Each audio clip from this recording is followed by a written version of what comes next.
අයිබෝවන් elite ටෙලිගන්ස් YouTube channel එකට ඔයාලා හැමෝම ආදරෙන් පිළිගන්නවා. අද සමාජයේ වැඩි වශයෙන් කතා බහ කරන මාතෘකාවක් තමයි දියවැඩියාව කියලා කියන්නේ. අපේ රටේ ජනතාව අතර වේගයෙන් ව්‍යාප්ත වෙමින් මේ නිරෝගී ජීවිතයට මහා බාධාවක් වෙච්ච රෝගයක් තමයි මේ දියවැඩියාව කියලා කියන්නේ. අපේ දෛනික ආහාර පුරුදු, ජීවන රටාව, ඒ වගේම ව්‍යායාම වල අඩුපාඩු නිසා අපේ දිවි ගමනේ නොසිතූ විදිහට මේ රෝගයට මුහුණ දෙන්න වෙලා තියෙනවා. මේ දියවැඩියාව ගැන කතා කරන්න අපි අද ආරාධනා කරා අවිස්සාවේල්ල සුවදාන වෛද්‍ය මධ්‍යස්ථානයේ වෛද්‍ය ඉන්දික හල්පගේ මහත්මයාට. අයිබෝවන් වෛද්‍යතුමනි. කොහොමද මේ දවස්වල? හොඳයි. වෛද්‍යතුමනි මොකද්ද මේ දියවැඩියාව කියන්නේ? ඔව්. දියවැඩියාව කියන්නේ මොකක්ද කියලා අහුවොත් අපිට සරලව කියන්න පුළුවන් අපේ රුධිරගත සීනි මට්ටම පාලනය කර ගැනීමට ශරීරයේ සතු හැකියාව යම් මේකෙන් බිඳ වැටීම කියලා. එතකොට මේක අපි රෝගයක් විදිහට විතරක් නෙමෙයි අපිට කියන්න පුළුවන් රෝග දුකකට හේතුවක් කියලා. එතකොට ඒ විදිහට අපි දියවැඩියාව ගත්තාම මේ දියවැඩියාව රෝගී තත්ත්වයේදී සිද්ධ වෙන්නේ අපේ ශරීරයේ අභ්‍යන්තර පරිසරය කියලා අපි කියනවා. ඒ කියන්නේ අභ්‍යන්තර පරිසරය කියවම රුධිරයේ රුධිර ප්ලාස්මාව සහ සෛලාවට තියෙන සෛල ගිල්ලේ තියෙන අටක තරලය. ඒ තරලවල තියෙන සීනි මට්ටම ප්‍රශස්ත මට්ටම ඉක්මවා වැඩි වීම. ඒකට අපි ගත්තොත් මොනවද මේකට හේතු කියලා ප්‍රධාන කොටම දියවැඩියා වර්ග දෙකක් වෛද්‍ය විද්‍යාවේදී හඳුනා ගන්නවා. එකක් තමයි අපි type 1 නැත්නම් ප්‍රථම වර්ගය කියලා කියන්නේ.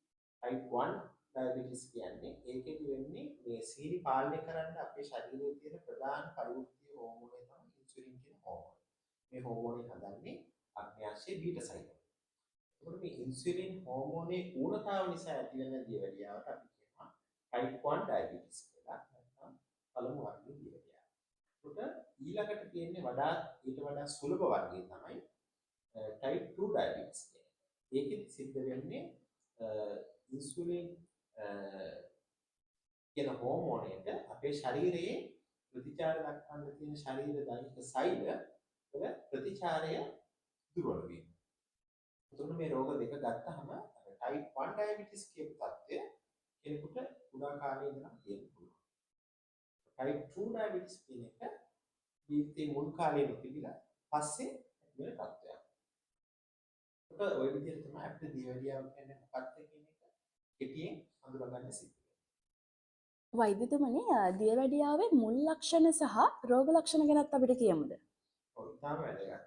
මොකද අපි දකිනවා හුඟක් වෙලාවට දියවැඩියාව තියෙන අය දියවැඩියාව තමුන්ට තියෙනවා කියලා නොදැන යම්කිසි කාලයක් මේ ගත කරලා තමයි දැනගන්න හම්බෙන්නේ තමුන්ට දියවැඩියාව තියෙනවා. උදාහරණයකට වෙනත් රෝගයකට රෝහල්ගත වුණාම රුධිර සීනි මට්ටම වැඩි බව දැනගෙන check කරලා අපි නැත්නම් සමහරක් අකට සුලභව දැක්වෙනවා මේ full body check up කියන තමු මේ මොනවද තියෙනවද කියලා අඳුරගන්න පෞද්ගලික ආයතන වලින් රක්ෂණ සමාගම් වලින් කරන දේවල්. ඒ වගේ දේවල් වලට පරීක්ෂණයකදී හම්බෙන්න දැනගන්න.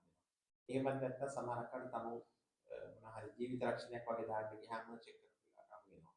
නැත්නම් වියදුරු බලපත්‍රය ගන්න ගියාම එහෙම වෙන්න හේතුව මේ රෝගයේ සමහරක් වෙලාවට කෙනෙකුට නොදැනෙන්න ශරීරයේ තියෙන්න පුළුවන්.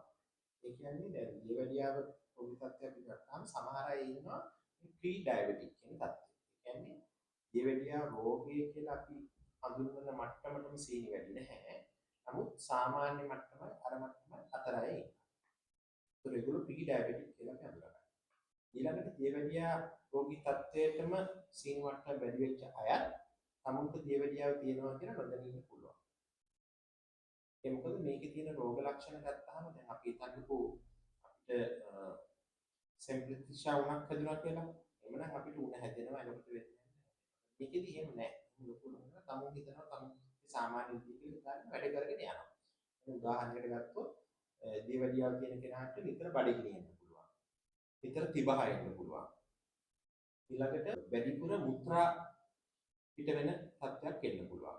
මොකද මේක වැඩි වෙලා දැන් දවල් වලත් එහෙම වැඩි මුත්‍රා කියන කෙනෙක් එච්චරම හිතන්නේ නැහැ තමුන්ට මේ මුත්‍රා පිටවීම වැඩිකමක් තියෙනවා කියලා. මේක වැඩි වෙලා ගිය රැට දෙතුන් විදිහේ සමාන නැගිටලා මුත්‍රා යන්න වගේ වෙනකොට වැඩියෙන් පිටවීම. ඊළඟට මුත්‍රාවල අධික ලෙස සීනි පිටවීම.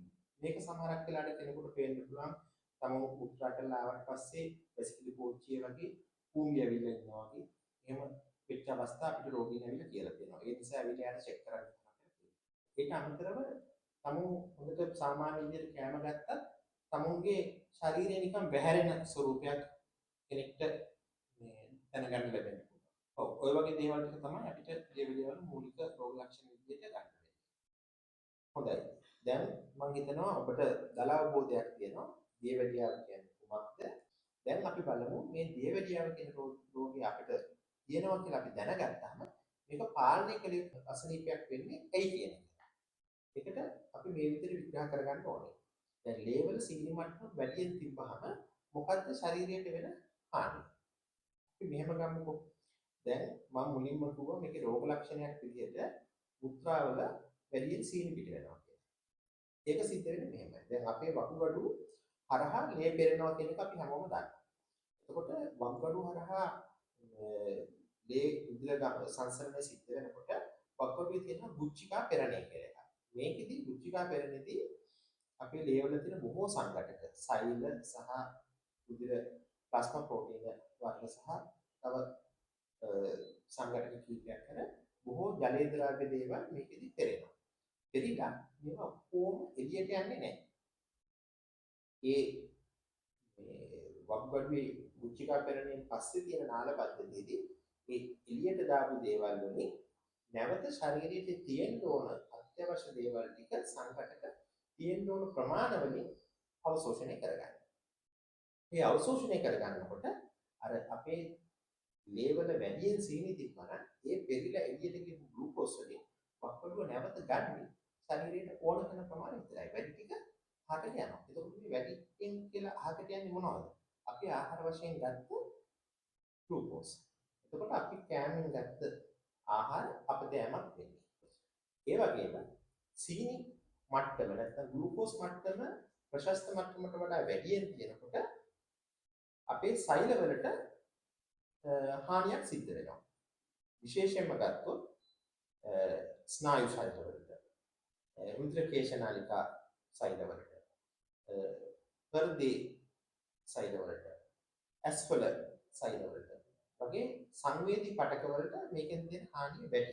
ඒක මොකද අපේ ඇඟේ තියෙන සමහර සෛල ගන්න මම කියපු පටකවල සෛල ඒ වලට තමුන්ට අවශ්‍ය ශක්තිය නිපදවන්න පාවිච්චි කරන්න පුළුවන් ග්ලූකෝස්ම පමණයි. එතකොට ඒ සෛලවල හැදිලා තියෙන්නේ ග්ලූකෝස් බොහොම ෆ්‍රීලි ඒ සෛල ඇතුළට යනවා. ඒක ග්ලූකෝස් මට්ටම ඕනට වඩා වැඩි වුණොත් ග්ලූකෝස් විශාල වශයෙන් මේ සෛල වලට ඇතුල් වෙනවා. ඇතුල් වෙන සෛල වලට හානි සිද්ධ වෙනවා. ඒ නිසා තමයි බාහිර ඇති දියවැඩියාව පාලනයකින් තොරව තිබ්බායට ඇස්වල ප්‍රශ්න එනවා. ඇස්පෙලින් දුර වෙනවා. සමහරට අඳභාවයකම ඇති වෙන්න පුළුවන්. ඒ වගේම බාහිර ඇති දියවැඩියාව තියෙන අයට මේ අත්පාවල හිරිගතිය ඇති වෙනවා. ඒ ඇවිල්ලා ස්නායු සංවේදක ස්නායු වලට බලපානවා.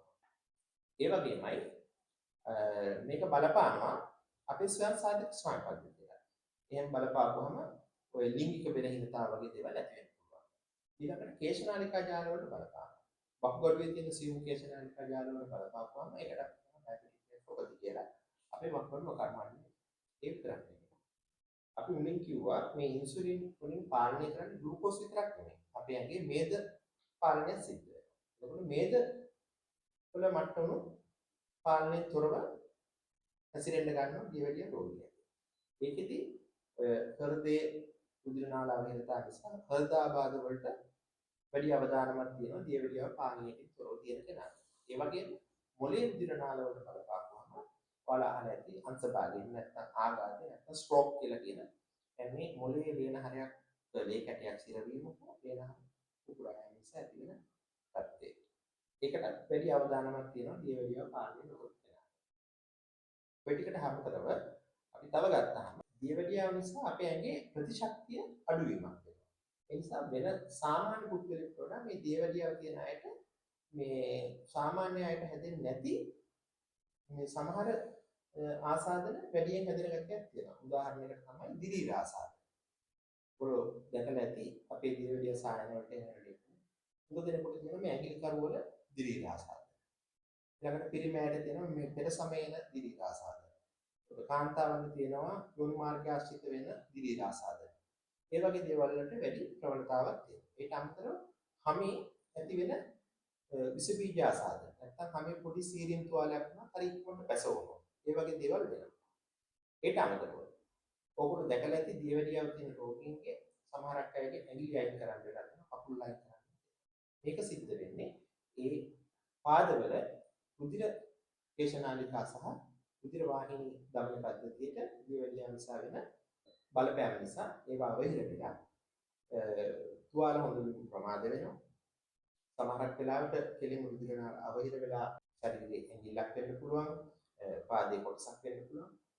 ක්ෂණිකව කුණිටි ගමන් ඒ ගමන් නැතුව සීතල වෙලා කළු වෙලා නරක් වෙලා මේ ඉවත් කරන්න තත්ත්වයටපත් වෙනවා. ඒ වගේ මේ දියවැඩියා මම ඒකයි ආරම්භයේදී කිව්වේ මේක රෝගයක් විතරක් නෙමෙයි. මේක රෝග මුගකට මුල. වෛද්‍යතුමනි, දැන් මේ දියවැඩියාව කියන රෝගයට අපි ගන්න ආහාර විශාල බලපෑමක් කරනවා. එතකොට අපි මොනවාද නොගත යුතු ආහාර, නොකළ යුතු ක්‍රියාමාර්ග? ඔව්. දැන් අපි ආහාර ගත්තාම අපි දන්නවා මේ දියවැඩියාව කියන්නේ රුධිරගත ග්ලූකෝස් මට්ටම නැත්නම් සීනි මට්ටම වැඩි කරනවා. ඒකට මූලික වශයෙන් මම නම් මගේ ප්‍රතිකාර ගන්න රෝගීන්ට අවවාද කරන්නේ පැණි රස ආහාර වලින් සම්පූර්ණයෙන්ම පුළුවන් නම් සම්පූර්ණයෙන්ම වැළකී සිටින්න. ඒකට විකුණන ප්‍රශ්නයක් තමයි පැණි රස ආහාර මේ ડોක්ටර් දැන් සීනි නැතුව කිතුල් නගුරු කවන්නේ කියලා. සීනි වෙනකොට රටේ මේ ගිරියක් කාලේ තේ බිව්වට කවන්නේ නැහැ. ඒ වගේ ප්‍රශ්න ටිකක් තියෙනවා මිනිස්සු. ඇත්තටම අපි තේරුම් ගන්න ඕනේ තමයි පැණි රස ඕනම දෙයක් අපි ආහාරයට ගත්තොත් අවසානයේ අපේ රුධිරයට එන්නේ ග්ලූකෝස් කියන එක. ඒ වගේමයි පිෂ්ඨය අඩංගු ආහාර. පිෂ්ඨය අඩංගු ආහාර කියන්නේ බත්, පිටි ආහාර. ඊට ඔය අලවර්ග, පොස් දෙල් වගේ දේවල් නම් අවසානයේ වෙන්නේ පිෂ්ඨය තමයි අපේකට එන්නේ. පිෂ්ඨය ජීවණයෙන් එන්නේ ග්ලූකෝස්. ඒක ග්ලූකෝස් මට්ටම වැඩි වෙන්නේ නමුත් අපි දන්නවා දැන් අපිට පැණි රස කියන එක සම්පූර්ණයෙන් නවත්තන්න පුළුවන් වුණාට අපිට අනිත් ආහාර සම්පූර්ණයෙන් නවත්තන්න බෑ.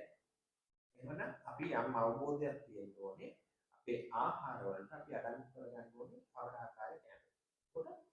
ඒකට මේකෙදි මූලික වශයෙන් අපි තේරුම් ගන්න ඕන දේ තමයි අපි ආහාරයට ගත්තොත් තමයි ඒකෙදි ජීර්ණ වෙලා ඉන්න ග්ලූකෝස් නම් මේ ජීර්ණ ක්‍රියාවලිය හිමින් සිදුවෙන ආහාරයට ගැනීම වඩා සුදුසුයි. උදාහරණයක් විදිහට අපි ගත්තොත් හාල් වර්ග ගත්තොත් කැකුළු හාල් තියෙනවා, තඹපු හාල් තියෙනවා. ඒතර කෙනෙක් කියනකොට කැකුළු හාල්ද තඹපු හාල්ද වැඩි හොඳ කියලා කියන්නේ දැන් කැකුළු හාල් කියන එක කාපුහම ඉක්මනින්ම ජීර්ණ වෙලා දේවල්ට ග්ලූකෝස් එනවා. එහෙනම් තඹපු හාල්වි කැකුළු හාල්වි දෙක සංසන්දනය කරොත් තඹපු හාල් කැකුළු හාල් වලට වඩා සුදුසුයි කියලා කියන්න පුළුවන්. ඊළඟට කැකුළු හාල් වල තියෙනවා නිවුඩු හාල් තියෙනවා සුදු කැකුළු හාල්. ඒත් මේ දෙකෙන් මොකද්ද වැඩි හොඳ කියලා අහුවොත් අර නිවුඩු හාල් වැඩි හොඳයි. මොකද ඒක අර ඉරිපහදු කරලා නැහැ. ඒකේ අර ඇලියුරෝස් කරයක් තියෙනවා. ඒක හිමීට තියෙන්නේ. එතකොට ඒකෙන් ලේවල්ට සීනියෙන් හිමීට. ඒ වගේම තමයි කට්ටිය අහනවා සම්බහාල්ද හොඳ නාඩු හාල්ද. ඒකට එතනදී අපිට කියන්න තියෙන්නේ දැන් අපි ගන්න ලොකු ඇට තියෙන හාල් ගත්තොත් ඒක ජීර්ණය වෙන්නේ හිමින්ද පොඩි ඇට වලට වඩා.